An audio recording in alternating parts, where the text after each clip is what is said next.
नमस्कार मित्रों, मैं आपका दोस्त संजय सिंह अपने कॉन्सेप्ट क्लास में आप सभी का स्वागत करता हूं। जैसा कि हम लोग जानते हैं, हम डिस्कस कर रहे हैं यहाँ पर M Laxmikanth, that is a one book of particularly that's mean polity, Indian polity. तो यहाँ पर हम लोग जो बात कर रहे हैं इंडियन पॉलिटी की बात कर रहे हैं, आईपी। ठीक है। सो मेरे मित्रों, मैं आपको एक बात बोलना चाहूंगा कि अभी तक हमने 7 चैप्टर को डिस्कस कर लिया है, हमारा 8वां चैप्टर चल रहा है। इस 8वें चैप्टर में हम लोग जो बात कर रहे हैं डीपीएस की, डीपीएसपी की बात कर रहे हैं। डीपीएसपी मतलब directive principle of the state policy. Actual में अगर हिंदी में बोलना चाहूं तो इनको मैं बोलूंगा राज्य के नीति निर्देशक तत्व। एक्चुअल में क्या है, इनको मैंने पहले बता चुका हूं। उनकी कुछ लोगों ने मतलब वाहवाह की, तो कुछ लोगों ने उनका यानी कि आलोचना की। तो आज जो हम बात करने वाले हैं, उन आलोचनाओं की बात करने वाले हैं, क्रिटिसिज्म के बारे में बात करने वाले हैं, directive principle of the state policy. ये आखिर क्यों लोगों ने कहा कि ये एक्चुअली इनका क्यों आलोचना की, अलग अलग तरीके से अपना अपना मतभेद दिया। ठीक है, अपना अपना मत दिया, मत मतलब अपना विचार दिया कि ये इस तरीके से ये गलत है, ये यहाँ पर सही है। ये तो जो सही है उसको यानी कि हमने बोला कि यानी कि फेवर में है, और जो यानी कि रॉन्ग है उनको बोला हमने उनकी आलोचना है। ये बातें हमारी समझ में आ गई, लेकिन कभी कभी दिमाग में आता है आखिरकार ये आलोचना क्यों की गई और उनको क्या लगा, किस बेस पर बोला। ये सभी चीजें हमें पता होनी चाहिए, क्योंकि हमारे प्रिलिमिनरी में क्वेश्चन उठता है which person criticise this particular fund यानी कि directive policy, directive principles on this regard. यानी कि उसमें एक फिनोमिना देगा कि इस रिगार्ड पर किसी ने यानी कि उसे क्रिटिसाइज किया, लेकिन वो पर्सन कौन था। तो उसके बेस पर हम लोग सभी चीजें डिस्कस करेंगे। लेक्चर में आगे बढ़ने से हमेशा एक रिक्वेस्ट आप लोगों से रहती है, वो क्या रहती है कि आप सब्सक्राइब जितना हो सके उतना करिए। उसके बाद बात आती है लाइक की। लाइक इसलिए बोलता हूं क्योंकि मेरे वीडियो को सपोर्ट मिलता है, लोग सोचते हैं कितने लोगों ने लाइक किया, मतलब वीडियो अच्छा है। तो आपको अगर इन्फॉर्मेटिव वीडियो लगता है तो आप लाइक कीजिए। चैनल अच्छा लगता है, आपको सोचना है कि आपको स्टडी के लिए सफिशिएंट मटेरियल यहाँ से मिल रहा है। मैं क्या करता हूँ कि जितना भी मैं पढ़ाता हूँ इसके ऊपर हूँ, उतना मैं अपने यानी कि एक जो कॉन्सेप्ट क्लासेस चैनल जो है टेलीग्राम पर, उसके ऊपर मैं क्या करता हूँ, सारा मटेरियल जो होता है मैं डाल देता हूँ रिलेटेड टू पॉलिटी, और जो भी लेक्चर में ले रहा हूँ। तो आप टेलीग्राम ज्वाइन कर लीजिए, concept classes bye Sanjay Singh ऐसे करके चैनल है, उस पर आप सर्च करिए, सारी चीजें मिल जाएंगी, आपके नोट्स मिलेंगे, लेक्चर भी वहीं पर मिलेंगे। ठीक है, बाकी डिस्क्रिप्शन में भी मैं चीजें डाल देता हूँ। तो आपको आपकी इन्फॉर्मेशन के लिए मैं सब बता रहा था कि ये चीजें आप कर सकते हैं। अगर आपको इन्फॉर्मेटिव लगता है तो आप चैनल को सब्सक्राइब कीजिए, लोगों को शेयर कीजिए, लोगों को भी मदद मिल सके। ये सभी बातें थी चैनल के लिए। अब बात करते हैं हमारी पढ़ाई के लिए। तो आज जो बात करने वाले हैं कि जो directive principle of the state policy, उसको क्या किया गया है, क्रिटिसाइज किया गया है by some members of the यानी कि constituent assembly as well as the यानी कि other constitutional and the political experts of the following grounds. यानी कि कुछ ऐसे ग्राउंड्स हैं जहां पर हमारी जो directive principle of the state policy DPSP को उन्हें यानी कि क्रिटिसाइज किया गया है कुछ मेंबर्स के द्वारा of the constituent assembly as well as यानी कि constitutional and the political expert जो हैं उनके द्वारा, मतलब जिनको इनको कानून का बहुत अच्छा ज्ञान है, संविधान का बहुत अच्छा ज्ञान, उन्होंने ये बोला कि यहाँ पर यानी कि नाकरार कर यानी कि वैलिड कर दिया गया, ये ठीक नहीं है, ये इसको लाने की कोई जरूरत नहीं थी, इस तरीके से उन्होंने बोला। उन सभी को हम लोग बात करेंगे आराम आराम से। पहला जो हमारा पॉइंट है, पॉइंट नंबर फर्स्ट, वो बोलता है कि नो लीगल फोर्स, यानी कि यहाँ पर कोई भी लीगल फोर्स नहीं है। The directive have been criticise, यानी कि जहां पर डायरेक्टिव जो है यानी कि नीति निर्देशक तत्व है उनको क्रिटिसाइज किया गया है। ठीक है, mainly because of their non justiciable character. इनको क्यों क्रिटिसाइज किया गया है, इसलिए क्रिटिसाइज किया गया है क्योंकि ये नॉन जस्टिसिएबल है। नॉन जस्टिसिएबल मतलब इनको कोर्ट में इन्फोर्स नहीं किया जा सकता है जब इनको यानी कि वायलेट किया गया हो। ठीक है, तो मैं अगर बोलना चाहूं आपके यानी कि शब्दों में, तो इसको मैं ऐसे बोलूंगा कि कोई कानूनी शक्ति नहीं है। ठीक है, मुख्यतः इसे गैर न्यायोचित चरित्र के कारण इनकी आलोचना की गई है, जबकि केटी शाह ने यानी कि अतिरेक अगर देखा जाए तो कर्मकांडी बताया इसे है, और यह भी कहा कि इसकी तुलना एक चेक और बैंक में है। ठीक है, तो मैं यहां पर बोलूंगा जैसे सॉरी वाइल, जबकि यानी कि जो केटी शाह डब्ड देम, यानी कि इनको डब्ड किया और बोला as a pious superfluities and compare them with the cheque on a bank, यानी कि इनको कंपेयर किया है किसके साथ, एक चेक के on the bank, payable only them to the resources of the bank, यानी कि पेबल है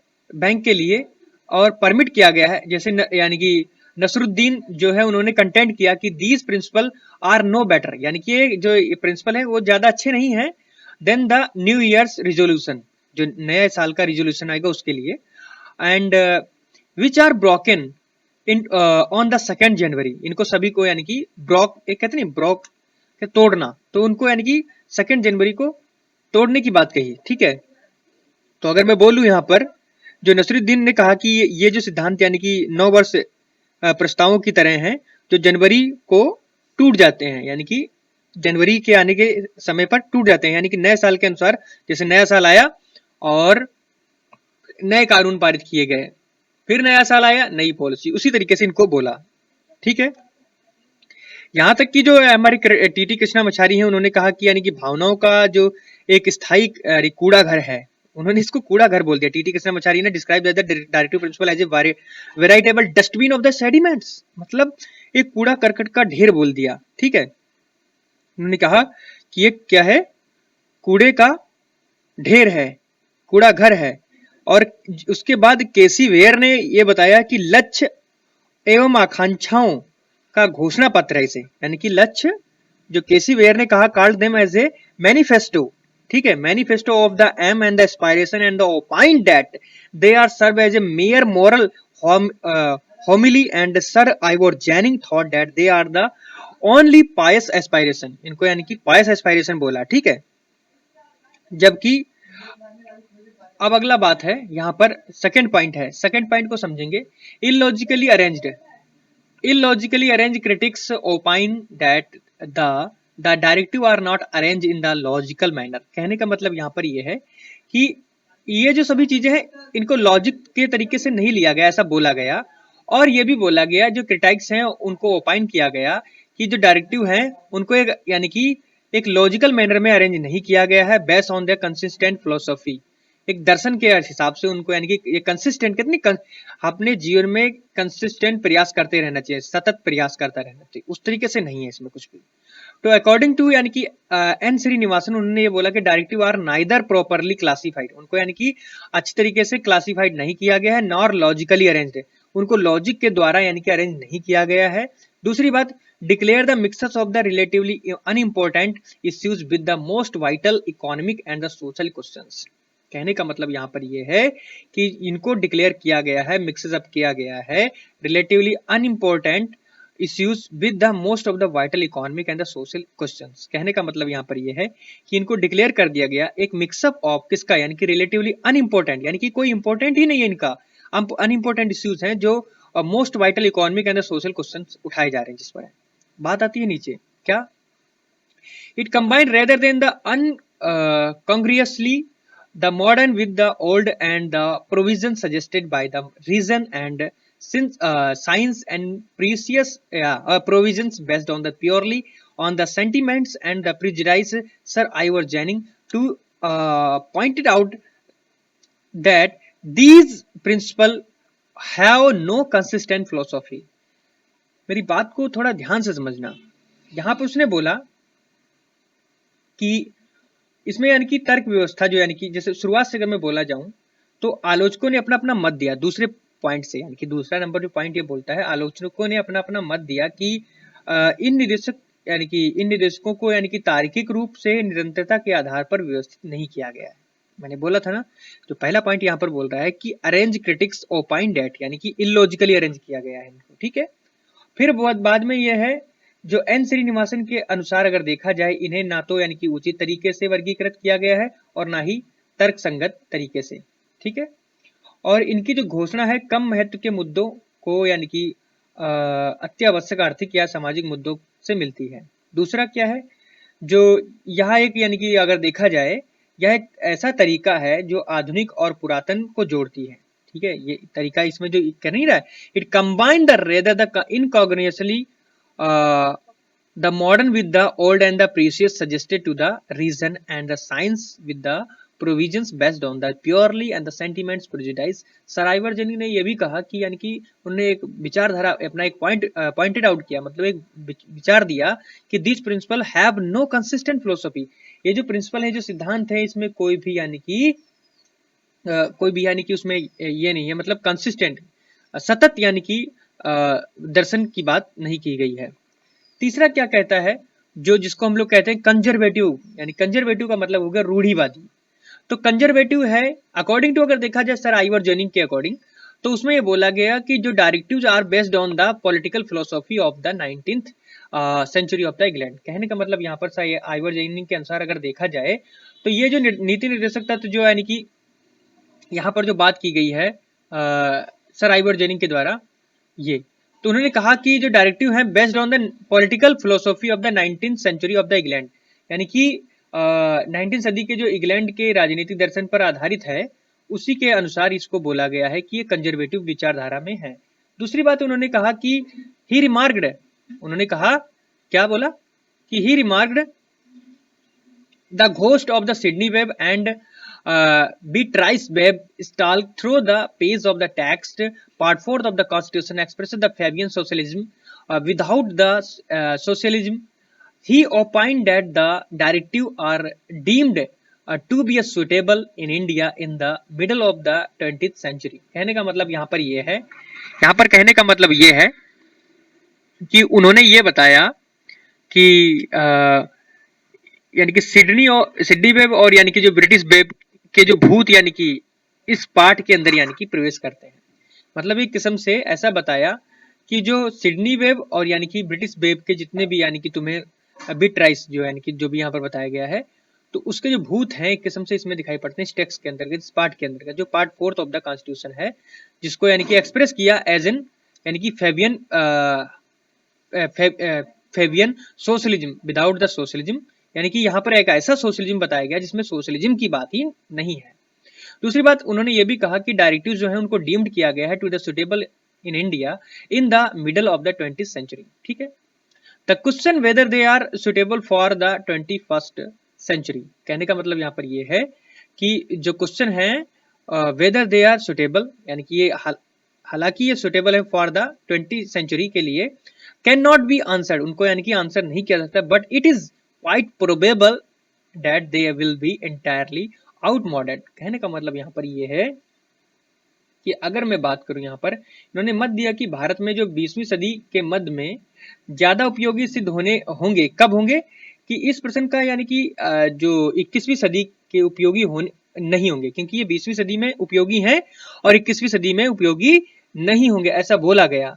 और यानी कि जो इनका जवाब था वो ना था उस वक्त के समय पर।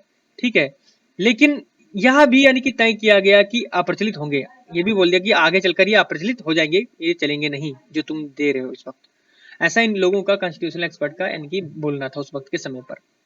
फिर बाद में चौथा पॉइंट है, चौथा पॉइंट क्या बोलता है उसको समझिएगा ध्यान से। क्या कहता है कि constitutional conflicts K Santhanam has pointed out that the directive lead to the constitutional conflict. कहने का मतलब यहाँ पर यह है कि के संथानम का मत है कि इन तत्वों के केंद्र एवं राज्य के बीच, जो राष्ट्रपति व प्रधानमंत्री के बीच यानी कि राज्यपाल व मुख्यमंत्री के बीच संवैधानिक टकराव होगा। यहाँ पर बोला कि यहाँ पर एक यानी कॉन्फ्लिक्ट देखने को मिलेगा, कहाँ कहाँ, centre and the state, president and the prime minister, governor and the chief minister. इसके बीच में यानी कि क्या तुमने देखने को मिलेगा, एक यानी कि कॉन्फ्लिक्ट, एक विवाद देखने को मिलेगा। और उसी के यानी कि जो के संथानम है उनके द्वारा ही देखा जाए तो उन्होंने बोला कि according to him the centre can give the direction, यानी कि सेंटर जो कि डायरेक्शन देगी किसको, स्टेट को, with regard to the implementation of the principles and case of the non compliance can be diminish the state government. यानी कि जो यानी कि मैं अगर बात करूं तो principle and in case of the यानी कि non compliance can be diminish the state, यानी कि स्टेट को डिमिनिश करेगी द स्टेट गवर्नमेंट। आगे बात करते हैं, यहाँ पर बात है कि इसकी सिमिलरली अगर देखा उसी तरीके से देखा जाए, उसी प्रकार से देखा जाए, when the prime minister gets a bill, यानी कि जब भी कोई प्राइम मिनिस्टर को बिल मिलेगा विच वायलेट द डायरेक्टिव प्रिंसिपल, यानी कि जो डायरेक्टिव प्रिंसिपल को क्या कर रहा है, खत्म कर रहा है। ठीक है, तो ये पास जो यानी कि पास किया गया किसके द्वारा, पार्लियामेंट के द्वारा, तो प्रेसिडेंट में reject the bill on the ground of these principles, यानी कि प्रेसिडेंट जो है वो बिल को यानी कि क्या करेगा, रिजेक्ट करेगा, क्योंकि fundamental to the governance of the country, hence the ministry has no right to ignore them. तो इसलिए मिनिस्ट्री को यानी कि कहने का मतलब देखो, fundamental of the governance country, यानी कि कंट्री के पास जो फंडामेंटल मूलभूत यानी कि राजस्व का यानी कि जो अधिकार है, जहां पर यानी कि ये पाया जाता है कि मिनिस्ट्री को एक नहीं यानी कि कोई भी राइट नहीं है टू इग्नोर इसको इग्नोर करने का, तो यानी कि प्रेसिडेंट उन पर बढ़ चढ़ कर ही चलेगा, मतलब प्रेसिडेंट हमेशा अपने हाथ में पावर लेकर चलेगा। लेकिन ऐसा हुआ नहीं, हम लोग कॉपरेट करके चलते हैं, ये सभी उस वक्त के लोगों ने बोला। फिर उसके बाद क्या हुआ कि सेम द कॉन्स्टिट्यूशनल, उसके बाद ये बात आई कि जैसे सेम द कॉन्स्टिट्यूशनल कॉन्फ्लिक्ट्स में be occur between the governor and the chief minister at the state level. तो स्टेट में अगर देखा जाए तो गवर्नर और यानी कि चीफ मिनिस्टर के बीच में यानी कि कॉन्फ्लिक्ट देखने को मिला और मिलता भी है। जैसे दिल्ली के सीएम यानी कि अरविंद केजरीवाल जी और वहां के जो गवर्नर हैं, तो उनके बीच में ये कॉन्फ्लिक्ट देखने को अधिकतर मिलता है। जहां पर आप देखेंगे कि सेंट्रल गवर्नमेंट और स्टेट गवर्नमेंट में यानी कि पार्टी का थोड़ा अंतर है, तो वहां पर स्टेट गवर्नमेंट और यानी कि स्टेट गवर्नमेंट का सीएम और यानी कि जो जो सेंट्रल गवर्नमेंट से सॉरी हाँ यानी कि प्रेसिडेंट के द्वारा जो भी यानी कि वहां पर राज्यपाल या नियुक्त किया जाता है, गवर्नर नियुक्त किया जाता है, उसके बीच में थोड़ा बहुत कॉन्फ्लिक्ट देखने को मिलता ही है। ये एक थोड़ा पार्टी विशेष का भी मामला है और यानी कि यहाँ पर कुछ डेवलपमेंट को भी लेकर यानी कि उनके बीच में कुछ ना कुछ रसाकसी चलती रहती है। तो ये कुछ चीजें हैं जो मैंने आपको बताई जो कि बहुत इंपॉर्टेंट थी। अब बात करेंगे यहाँ पर utility of the directive principles. Actual में डायरेक्टिव प्रिंसिपल की यूटिलिटी क्या है, मतलब मूलभूत अधिकारों एवं निदेशक तत्वों के टकराव। तो अब हम बात करेंगे यहाँ पर किसकी, utility of the directive principles. तो इसका मतलब ये होता है नीति निर्देशक तत्व की उपयोगिता, यानी कि यूटिलिटी मतलब एक्चुअल से उपयोगिता और किसकी, डायरेक्टिव प्रिंसिपल्स की। ठीक है, तो डायरेक्टिव प्रिंसिपल्स की क्या उपयोगिता है उसके बारे में बात करेंगे। In spite of these above the criticism the shortcoming directive principles are not the unnecessary appending to the constitution. इसका मतलब यहाँ पर यह है कि उपरोक्त कमियों और आलोचनाओं के बावजूद संविधान से जुड़ाव के यानी कि संदर्भ में नीति निर्देशक तत्व आवश्यक है। बात समझ रहे हो मेरी। और संविधान एवं स्वयं भी उल्लिखित उल्लेखित है कि राष्ट्र के शासन हेतु मूलभूत है। मेरी बात थोड़ा समझना। इन स्पाइट मतलब के अलावा ऑफ द अबव क्रिटिसिज्म, यानी कि जितने भी ऊपर जो हमने क्रिटिसिज्म के बारे में पढ़ा है और जो आने वाले यानी कि शॉर्ट कमिंग है, जो आने वाले आगे आगे यानी कि डायरेक्टिव प्रिंसिपल को लेकर यानी कि क्रिटिसिज्म है, उनको द डायरेक्टिव प्रिंसिपल जितने भी हमारे नीति निर्देशक तत्व हैं उनको आर नॉट अननेसेसरी, वो जरूरी नहीं है अपेंडिंग, उनको अपेंडिंग में रखा अपेंडेज में रखा जाएगा टू द कॉन्स्टिट्यूशन को। ठीक है, अब यहाँ पर है द कॉन्स्टिट्यूशन इटसेल्फ डिक्लेयर, जो कॉन्स्टिट्यूशन है अपने आप को डिक्लेयर करके चलता है that they are the fundamental to the governance, यानी कि ये फंडामेंटल है किसमें, the constitution itself declare they are the fundamental to the governance, यानी कि जो कॉन्स्टिट्यूशन ये डिक्लेयर करके चलता है कि ये जितने भी यानी कि हमारे डायरेक्टिव प्रिंसिपल हैं वो फंडामेंटल मतलब मूलभूत हैं टू द गवर्नेंस के लिए, मतलब राज्य चलाने के लिए किसी भी यानी कि पॉलिसी को बनाया जाए तो उनको दिमाग में रखा जाएगा फॉर द कंट्री के लिए। According to L M Singhvi ने ये बोला कि एक उनको यानी कि क्या बोला गया उस वक्त के समय का एमिनेंट ज्यूरिस्ट, यानी कि एक ज्यूरिस्ट थे वो, और उन्होंने बोला एक डिप्लोमेट भी थे, और उन्होंने कहा कि directive are life giving provisions to the of the constitution. उन्होंने ये कहा कि यानी जो डायरेक्टिव्स हैं, जो हमारे सिद्धांत हैं, ये सभी क्या हैं, ये लाइफ को गिविंग यानी कि लाइफ देने वाले, एक जीवन देने वाले प्रोविजंस हैं हमारे कॉन्स्टिट्यूशन के, और ये कॉन्स्टिट्यूट करते हैं stuff of the constitution and it's philosophy of the social justice, यानी कि यहाँ पर सामाजिक न्याय देखा जाएगा। उसके बाद आती है एमसी छागला। एमसी चागला ने ये बोला कि जो फॉर्मर जस्टिस थे हमारे यानी कि former chief justice of India थे, उन्होंने अपना एक ओपिनियन दिया कि वो बोला कि यानी कि ये जो प्रिंसिपल हैं जो फुल्ली कैरिड आउट है, ठीक है, our countries would indeed be a heaven on the earth, यानी कि अगर ये सभी प्रिंसिपल को लागू किया जाएगा तो इसके बेस पर हम कह सकते हैं कि हमारा जो कंट्री है, हमारा जो देश है, वो भारत पर स्वर्ग होने के लायक है अगर इनको अप्लीकेबल किया जाएगा तो मतलब ये सभी लाभदायक होंगे हमारे लिए। India would them be not only a democracy in the political sense. उन्होंने कहा कि यानी कि इंडिया की अगर बात करें तो ये डेमोक्रेसी खाली पॉलिटिकल सेंस में ही नहीं, but also a welfare state, यानी कि ये क्या है, एक यानी कि वेलफेयर की मैं बात करूं, यानी कि सबको सबको हित के लिए जो लेकर चलता है उसको बोलते हैं वेलफेयर, सभी को यानी कि बढ़ावा देता है जो। तो welfare of the state, looking after the welfare of the citizen, यानी कि जो हमारे इट्स सिटीजन, अपने अपने सिटीजन के लिए वेलफेयर का मतलब भले की विचारधारा देख कर चलता है, उसे बोलते हैं वेलफेयरिंग स्टेट। तो डॉक्टर बाबा साहेब अम्बेडकर ने कहा कि pointed out that the directive have great value, उनके पास क्या है, एक ग्रेट वैल्यू है, because they lay down the goal of the Indian polity. इसमें क्या देखने को मिलता है, एक गोल है किसका, इंडियन पॉलिटी का, economic democracy and the distinguish from the political democracy. ये बात समझ में आई। फिर उसके बाद ग्रानविले ऑस्टिन ने ओपाइन किया, उन्होंने अपना एक मत दिया कि जो डायरेक्टिव प्रिंसिपल है उनका जो एम है एट फर्दरिंग आगे के समय पर, किसके लिए, goal of the social revolution, यानी कि समाज में सामाजिक एक यानी कि क्रांति आए और लोगों में विचारधारा में यानी कि बदलाव आए।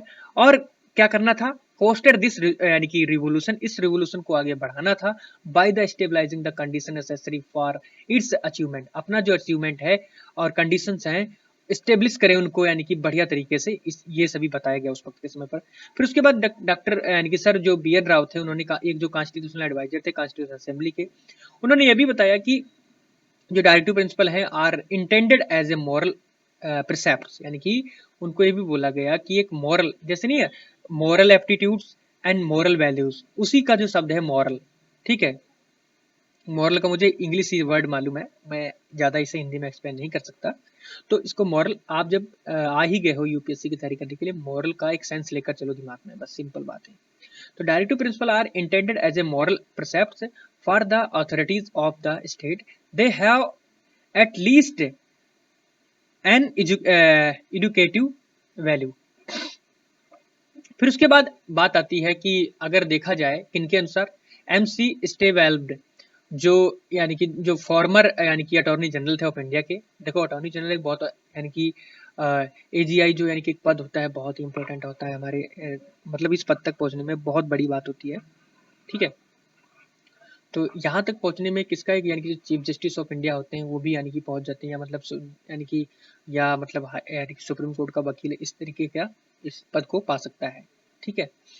तो द डायरेक्टिव प्रिंसिपल्स ऑल दो कन्फर नो लीगल राइट्स, यानी कि जो डायरेक्टिव प्रिंसिपल्स हैं, हालांकि ये भी देखा गया है कन्फर करके चलते हैं कि no legal rights and the create no legal remedies, यानी कि उनके पास कोई लीगल रेमेडीज नहीं होती कि हर जगह वो काम कर जाएगी, are significant and useful in the following ways, यानी कि सभी देखा जाए जितनी भी मैंने रेमेडीज या जो भी मैंने राइट्स के बारे में बात करी है, लीगल राइट्स के बारे में, तो वो सभी सिग्निफिकेंट हैं किसके लिए, यूज द फॉलोइंग, यानी पहला पॉइंट अगर उसका देखा जाए तो क्या है, they are like the instruments of the instruction, यानी कि यहाँ पर ये क्या है, जो directive principle of the state policy क्या है, एक इंस्ट्रूमेंट्स है ऑफ इंस्ट्रक्शन, मतलब यानी कि सुझाव के, यानी कि आपको एक सुझाव देते हैं किसके बारे में, कि general recommendations address the all authorities of the Indian union, यानी कि आपके बारे में बताती है कि हमारे देश में क्या क्या यानी कि संस्थाएं हैं, इंस्ट्रक्शंस देती हैं, उसके बारे में एड्रेस करके चलती हैं, आपको एक सुझाव देती हैं हमारी अथॉरिटीज के बारे में, जितनी भी इंडिया की यूनियन मतलब एक संघ के अंदर।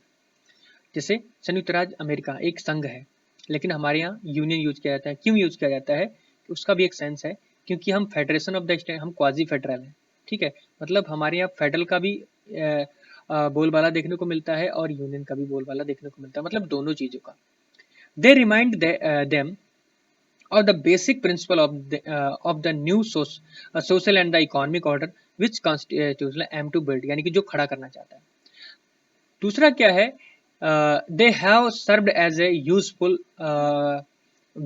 beacon light to the court, they have helped the court in the exercising there the power of the judicial review, that is the power to determine the constitutional validity of Allah। कहने का मतलब यहाँ पर ये है कि जो जितने भी डायरेक्टिव प्रिंसिपल हैं उनको सर्व किया जाता है as a useful beacon light, यानी कि एक किस्म से beacon light to the court, court के लिए यानी कि एक बाइकन लाइट का काम करता है। और दे हैव हेल्प, यानी कि ये हेल्प करते हैं द कोर्ट की इन एक्सरसाइजिंग देयर पावर को जुडिशियल रिव्यू के लिए, और यानी कि the power to determine the constitutional validity of the law के लिए। दूसरी बात, तीसरी बात ये हो गई, ये दूसरी बात तो मैंने कंप्लीट कर ली, तीसरी है they form the dominating background, यानी कि ये सभी क्या करते हैं, एक डोमिनेट कहते हैं कुछ डोमिनेंस होना चाहिए किसी का, मतलब एक वर्चस्व कहीं पर जिसका, तो उसी से शब्द से लिया गया डोमिनेटिंग।